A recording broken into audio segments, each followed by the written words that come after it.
Yep. Awesome. It's a Top Tip Tuesday. And we're super excited to chat with you guys today because we are fired up. Do me a favor, put hashtag live or hashtag replay. Let us know if you're catching us live or if you're catching us on the back end with a replay. And we are talking today about 6 tips to create the life that you desire. Now, something that we teach our clients from Dr. Anderson's Habits Health book is about becoming the dominant force in your life. And I just want to read you a quick little quote from Dr. Anderson because this is really the foundation of the tips that we're going to be sharing with you today. Dr. A says, one of the biggest and most powerful realizations that you can ever have is to know that your life path is not fixed. The way you think, the way you act, the people you spend time with, and even the world that you live in can all be changed. All things are possible. You have the capability over time with specific focus, guidance, and practice to become the dominant force in your life. And that's what we're talking about today. We are talking about empowering yourself to create the life that you desire, not the life that your parents want you to have, your teacher told you about, your grandparents passed down through generations that was set in place for you, but the life that you truly desire based on your unique gifts, talents, and values. And so, tip number 1 today is about awakening your dreamer, because so many times we get caught up in living a life, checklist life. And what that looked like for me was nursing school, check, 2 kids, check, marriage, check, custom built house, check, 2 dogs, 2 cars, check, check. And I reached a point in my life where I had checked off all the boxes and I was miserable. I was 65 pounds overweight. I did not enjoy being a mom. I was resentful of my nursing career. I was strapped in debt with my house, and my marriage was falling apart. And that was a time when I didn't even know how tomorrow was going to be survivable, much less creating a future that I wanted for myself. And so part of that process for me was awakening my dreamer based on my values, my hopes, my dreams, my ideas, my talents, my gifts, and what could that look like? And one exercise that really helped awakened me to what I truly desire was to do the activity, wouldn't it be cool if? So you write, wouldn't it be cool if at the top of your page, and start writing. And I challenge you to write 100 things, because the first like 20 to 50 things that you write down are going to be things that other people tell you to write down. I want the fancy car. I want the boat. I want the money. I want the house. I want the kids. That's all crap. So after you get past at least the first 25, even past the first 50, that last section, that last 50 answers is where the gold lies. Those are your true desires. Wouldn't it be cool if I could do? Wouldn't it be cool if I could be? Wouldn't it be cool if I could have? Wouldn't it be cool if I could experience? Those are all things to get your dreamer going. Tip number 2 is to start asking, how can I? Pick one thing from your list and be brave enough to ask, how can I? Because when you open yourself up to a language that is dedicated to creating solutions, you're going to find solutions. Whereas the old me would say, that would be nice, and I can't because.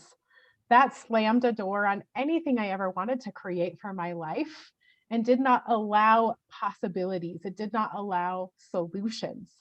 It created problems. And when you look for problems, you will find them. But when you look for solutions, you will find those too. Marcy, what's tip number 3? Part of creating solutions and both of those previous tips is that you have to figure out like what your circle of influence is. You are doing the things as the 5 people you spend the most time with. They are your influence. And I always say if the people around you are not helping you become a better version of yourself and not helping you create this life that you desire, then it's time to find a new circle. And sometimes it means taking some people out of your life that may be very, very important to you, but not totally kicking them out of your life, but just saying, hey, I'm going to spend more time over here. It doesn't mean that you're any less important. Right Right. now, I need something that fills my cup Yeah. because your cup is draining me. Well, I love that perspective because it's not necessarily about cutting the people out, right? We talk about your circle of influence. Are they engines that help you move forward, or are they anchors that keep you stuck, right? Yeah. And when it comes to anchors, it's not about cutting ties and saying, screw you, I'm out. It's about spending more time with the engines. And as you're spending more time with the engines, you're going to find that you're just going to keep moving forward. And eventually those anchors are going to stay right where they were.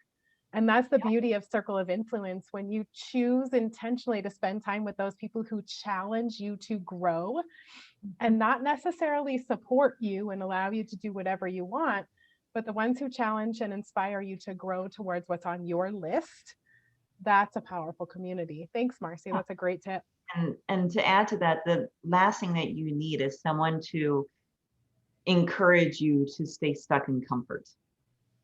These people need to challenge you, even when it hurts you sometimes. You know, you may feel hurt going through the sequence, but your personal growth is not supposed to be easy or not painful. Even mama eagles take out the fluff to expose the thorns to help their baby birds fly out of the nest and go on their own.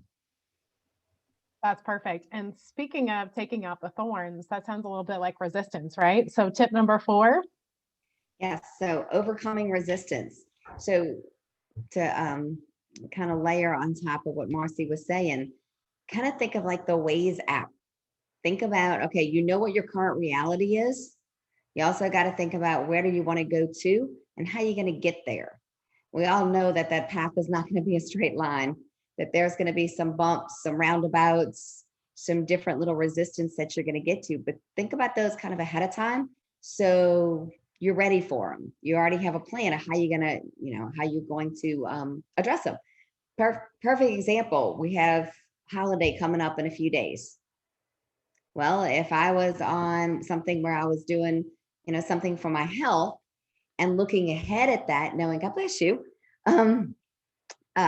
what bless you, what my resistance would be, I have already kind of pictured that in my head. This would be my resistance that I may encounter. I already know my plan. If something is said, I know what I'm going to say. If something is there that I can't, maybe I want to partake in, I know how to take myself out of it. And then circling yourself with a community of your influence, that influence that you want around you will help those resistance, and overcoming those resistances. But having a plan to know where you want to go and how you're going to get there is super important. Without it, it's like driving across, going out of town. It's like, oh, well, I arrived. This is a pretty cool town. I have no idea what I'm doing here. So knowing and planning ahead, using that Waze app to kind of see where your resistance will possibly come up along the way, and that you can overcome it. That would be my. I love that. I love that. I think about that as like, it's a comparison of like me driving to Disney World, right? I live on the West Coast, Disney World's on the East Coast. If I care about getting to Disney World enough, I'm going to overcome all the resistance of the long car trip, of the whining kids, of the multiple stops at the gas station, of the needing to stop for food, needing to find a place to stay, right? Those are all events that could potentially bring up resistance to stop me from getting to Disney World, right? But if I want to get to Disney World bad enough, like you said, that plan in place and knowing what I want bad enough, what do you want? Why do you want it? And what are you willing to do to get it will absolutely get you through that resistance. And speaking of which, tip number 5 is going to talk more about how to get through resistance. That means discipline action. That's what you get. So having, as we said before, having some kind of structured plan, to help you get to that point. It's not a life of having to be perfect, but progress, movement forward. You're going to hit roadblocks along the way. Kind of similar to when I did the hike, the rim to rim.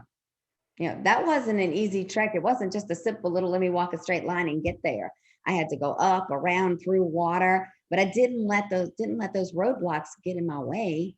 I made sure I knew how to go on the step by step. I had disciplined actions to get to the next step. How much was I going to eat along the way? Where was my drinking stations? So certain planned actions to get you to the next step, and have some contingency plans along the way. So that's also really important. As you say, driving across the US to go to Disney from California, well, what if you go 100 miles and there's a roadblock? Are y'all going to turn around and go back home? Probably not.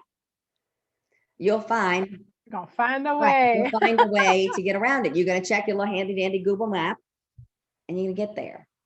So, or That's you have a right. coach, you reach out to them and say, hey, I'm, trying to get these, I need some action steps because I hit my resistance. What can you help me to move forward?